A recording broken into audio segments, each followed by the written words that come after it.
Panorama group, जो सोचता है वो करता है।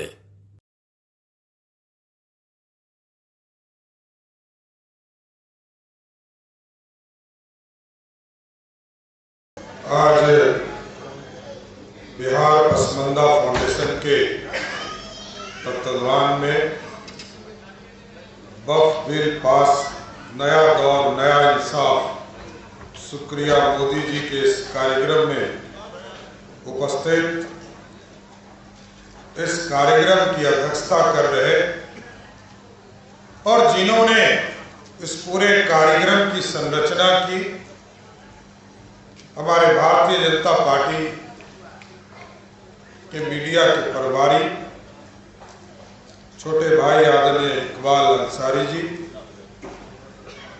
दानिश इकबाल जी, इस मंच पर हमारे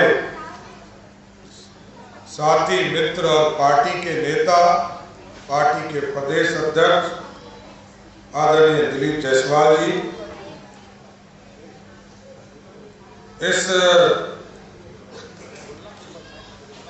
इस कार्यक्रम में उपस्थित बिहार सरकार के लोकप्रिय मंत्री साथी जनक राम जी, नूर आलम साहब, अति पिछड़ा प्रकोष्ठ के प्रदेश के अध्यक्ष बलराम मंडल जी, नूर जहां साहब जी, जहां आरा जी, नाज परवीन जी, इकबाल अंसारी जी,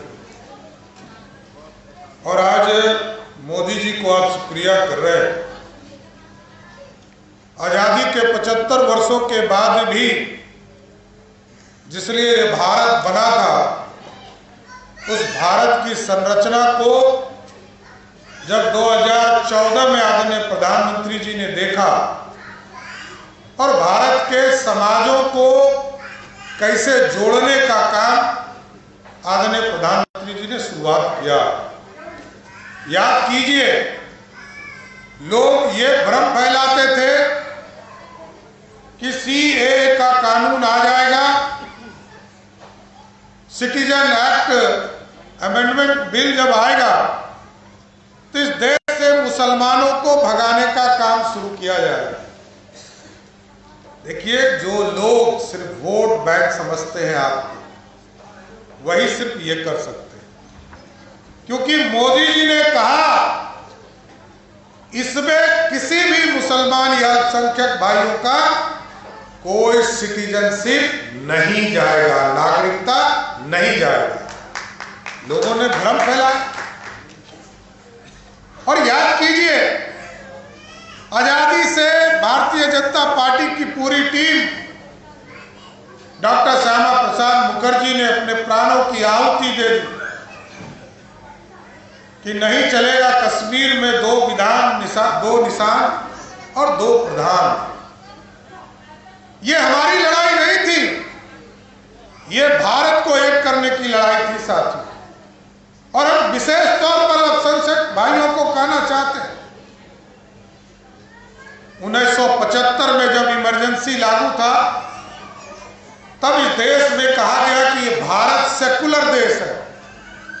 और आपको जानकर आश्चर्य होगा कि पूरे देश में सेकुलरिज्म, पूरे देश में कानून लागू हो गया, लेकिन कश्मीर में लागू नहीं हुआ, क्योंकि वो अपने आप को भारत से अलग मानता था। हम सारे लोग, हिंदू हो, मुस्लिम हो, सिख हो, ईसाई हो, बौद्ध हो, जैन हो, पारसियन हो, ये भारत के लोग हैं साथियों। हमने अपने पूजा की पद्धति बदली है। कोई हिंदू समाज है, कोई मुस्लिम समाज है, कोई सिख समाज है, ये सबकी पूजा की पद्धति बदली है। हम सारे लोग भारतीय हैं, यही हमारी पार्टी चाहती है। और भारत को श्रेष्ठ बनाने की बात मोदी जी कर, इस भारत की समृद्धि के लिए, भारत को आगे बढ़ाने के लिए हमारी जो कुरीतियां हैं, इसको भी ठीक करना पड़ेगा। ऐसा नहीं है कि हमारे यहाँ कुरीतियां नहीं थी। हमारे हिंदू समाज में तो जब विधवा होती थी हमारी बहनें, तो वो तो आग में कूद कर अपने जान को देती थी, सती प्रथा। हमारे यहाँ भी बहु विवाह का कंसेप्ट था, 2 शादी 3 शादी 4 शादी का।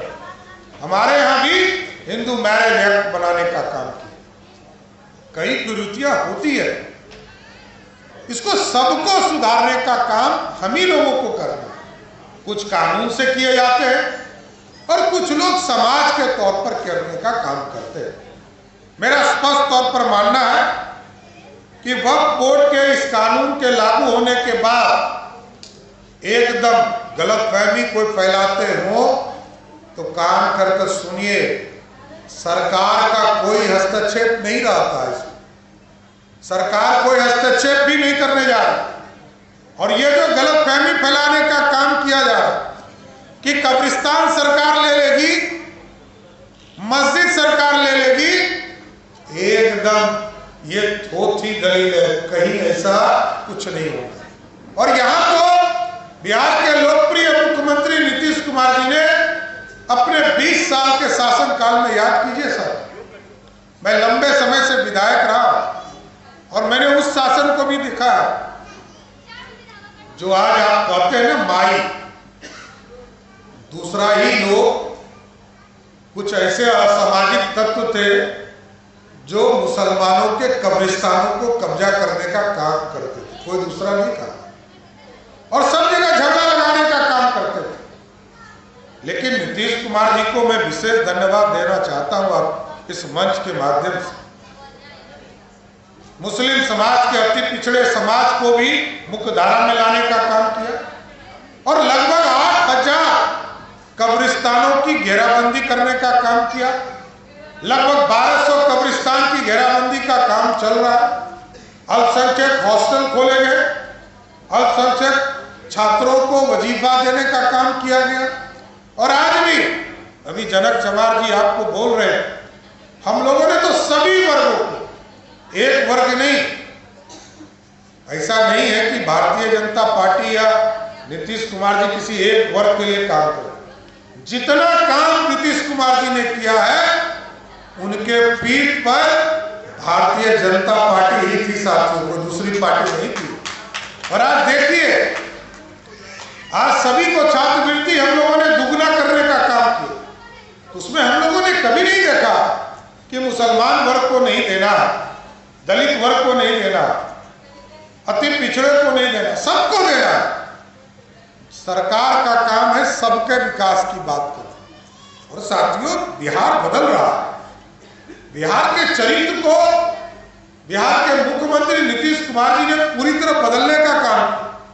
जिस बिहार को अराजकता के तौर पर जाना जाता था, आज आपको जानकर आश्चर्य होगा कि जिस बिहार में आजादी के पहले से लेकर 1990 तक मात्र 8 यूनिवर्सिटी थे और 1990 से लेकर 2005 तक मात्र 2 यूनिवर्सिटी बिहार में खुले।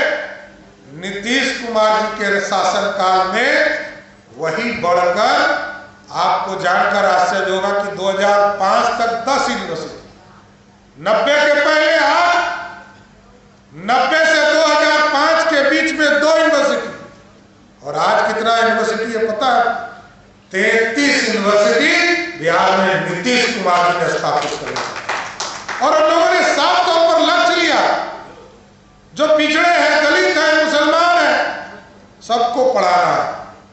और इसके लिए आपने देखा होगा जिस तरह टोला सेवक की बहाली दलित वर्गों में किया गया कि वहां के बच्चों को पढ़ने की पूरी व्यवस्था कैसे स्कूल तक पहुंचाने का काम करें, तो उसी तरह मुसलमान वर्ग में भी, अल्पसंख्यक वर्ग में भी तालिबी मरकज का प्रयोग किया गया कि हमारे बच्चों को स्कूल तक पहुंचाने का काम किया।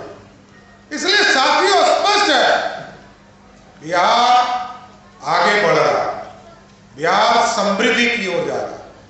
और पूरे देश को आप देखिएगा और बिहार को देखिएगा।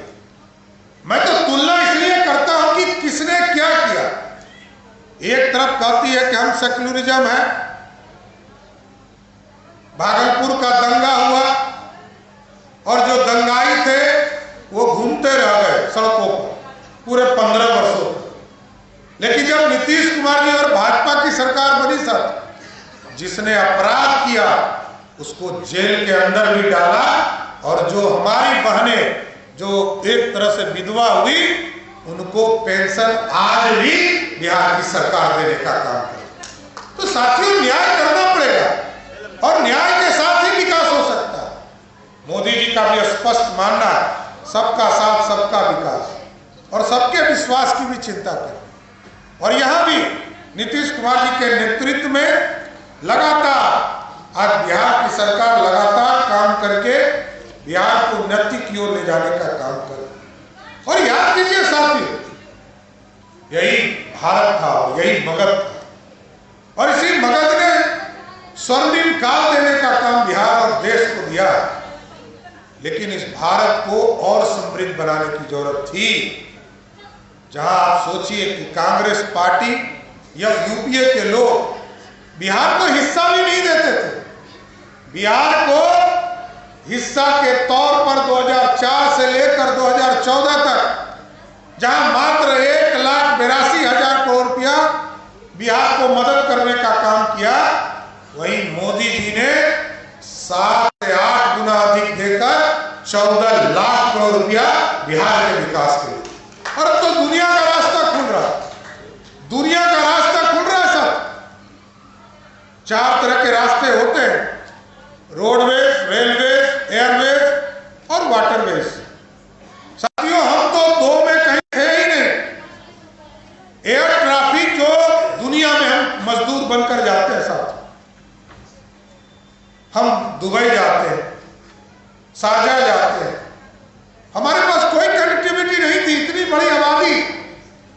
आज मोदी जी के शासनकाल में आपको जानकर आश्चर्य होगा, जहां 2005 तक बिहार में एयर ट्रैफिक से मात्र 2.5 लाख लोग ही ट्रैफिक से हवाई यात्रा करते थे। लेकिन आज मोदी जी और नीतीश कुमार जी के नेतृत्व में आपको जानकर आश्चर्य होगा कि 42 लाख लोग सिर्फ हवाई सेवा से बाहर और अंदर करने का काम किया। और अभी सिर्फ पटना का एयरपोर्ट खुलेगा। 4 तारीख को आदरणीय प्रधानमंत्री जी पटना आ सकते हैं साथ, क्योंकि खेलो इंडिया के तहत यूथ गेम्स की शुरुआत आदरणीय प्रधानमंत्री जी कर सकते हैं, और उस दिन पटना एयरपोर्ट का उद्घाटन करेंगे। और सिर्फ पटना एयरपोर्ट का उद्घाटन होगा तो जहां पटना एयरपोर्ट से 30 लाख लोग आज हवाई सेवा का लाभ उठा रहे हैं, पटना में सिर्फ 1 करोड़ लोग हवाई सेवा लेने का काम करेंगे, 1 करोड़। और आप सोचिए कैसे बिहार बदले। दुनिया के लोग आते थे, बिहार में रास्ता ही नहीं। तो एयर ट्रैफिक के तौर पर यहां बैठे हैं दिलीप जायसवाल जी, उस इलाके के नेता हैं, और पूरे प्रदेश के, अभी तो अध्यक्ष के तौर पर पूरे प्रदेश के नेता हैं, लेकिन उस इलाके से आते हैं, उस इलाके से जुड़े। अभी प्रधानमंत्री जी ने घोषणा किया है और इसको हम बनाने का काम कर रहे हैं कि पूर्णिया शहर में 15 अगस्त के पहले वहां भी हवाई सेवा शुरू करने का काम भारत की सरकार करने जा रही है। इसके साथ साथ 10-10 एयरपोर्ट पटना के साथ साथ हम मुजफ्फरपुर में, वाल्मीकि नगर में, रक्सौल में, सीतामढ़ी, मधुबनी में, बीरपुर में, सहरसा में, पूर्णिया में, भागलपुर में, मुंगेर में, इन तमाम शहरों को इससे जोड़ने का काम किया जा रहा है। इसमें हिंदू हो, मुस्लिम हो, सिख हो, ईसाई, सब लोग उड़ान भरने का काम करें। और साथियों, रोड के वेज में हमारे यहाँ 2 लेन 4 लेन की कल्पना, अब इसको एक्सप्रेसवे बनाने का काम किया। आप साथियों देखिए, सिर्फ सिल्लीगुड़ी से गोरखपुर का सड़क आप देखिए, पटना से पूर्णिया का सड़क देखिए, ये तमाम सड़कों को एक्सप्रेसवे बनाने का काम किया। और मोदी जी ने जितना योजना शुरू किया साहब, अभी आपको जानकर आश्चर्य होगा कि मोदी जी के पूरे शासनकाल में बिहार जैसे राज्य को 44 लाख पक्के मकान गरीबों को देने का काम किया। उसमें सिर्फ मुसलमान भाइयों बहनों को 16 लाख पक्के मकान मोदी जी की सरकार ने देने का। और जहां बिहार में लगभग 1,12,00,000 परिवार को इस प्रदेश में उजाला योजना से गैस कनेक्शन देने का काम किया। उसमें बिहार जैसे राज्य में 21 लाख से अधिक सिर्फ मुसलमान भाइयों को उजाला योजना से जोड़ने का। इसलिए साथियों, सबका विकास करना है और सबके विकास के साथ आगे भारत को बढ़ाना है। आज वक्फ बोर्ड के माध्यम से जो भ्रष्टाचार का अड्डा बना था, पारदर्शी नहीं था, कानूनी अराजकता था और हमारे जो गरीब मुसलमान भाई थे इनको सीधा लाभ नहीं मिल पा रहा। लोग और तो मैंने तो उसी दिन ट्वीट किया, इस प्रदेश के एक बड़े नेता जो पूर्व मुख्यमंत्री है लालू प्रसाद जी, वो जब सदन के अंदर नेता के तौर पर थे तो क्या बोलते थे? वो स्वयं कहते थे कि डगमगला पर जो वक्फ बोर्ड की जमीन है इसको सबको बेच दिया, गरीबों के कल्याण के लिए काम नहीं हुआ। और उन्होंने स्वयं कहा इसके लिए सख्त कानून बनाने का काम भारत की सरकार करे। लेकिन अब सत्ता के लिए बदल जाते हैं, क्योंकि ये काम मोदी जी कर रहे हैं तो इनको लगता है कि मेरा क्रेडिट खत्म हो गया। लेकिन साथियों, मेरा स्पष्ट मानना, पसमानदा समाज हो, अल्पसंख्यक समाज हो, सबको आगे बढ़ने का राइट है, सब आगे बढ़े, इसकी चिंता करना है। इसलिए मैं जरूर आश्वस्त करता हूं नीतीश कुमार जी के तरफ से, एनडीए के तरफ से और बिहार की सरकार से के तरफ से कि पूरी तरह वक्फ बोर्ड के एक एक जमीन का हिसाब करके गरीबों के कल्याण के लिए इसको प्रयोग कराने का काम करूंगा। इसलिए साथियों, मैं दानिश जी को विशेष तौर पर बधाई भी देता हूं, धन्यवाद भी देता हूं कि आपने कई चीजों के बारे में ये संगोष्ठी रखने का काम किया और मोदी जी को धन्यवाद देने का काम किया। इसलिए दानिश कुमार जी को विशेष तौर पर बधाई और आप सभी लोगों को मैं फिर से बधाई देता हूं, शुभकामना देता हूं कि इस वक्फ बोर्ड के माध्यम से जो गलतफहमी लोग फैला रहे हैं कि मुसलमानों की जमीन हड़पने का काम सरकार करेगी, एकदम गलतफहमी को समाप्त करने का काम कीजिए। कोई भी मस्जिद, कोई भी कब्रिस्तान को सरकार अधिग्रहण नहीं करेगी। इतना कहते हुए मैं अपनी बातों को विराम देता हूं। बहुत बहुत धन्यवाद।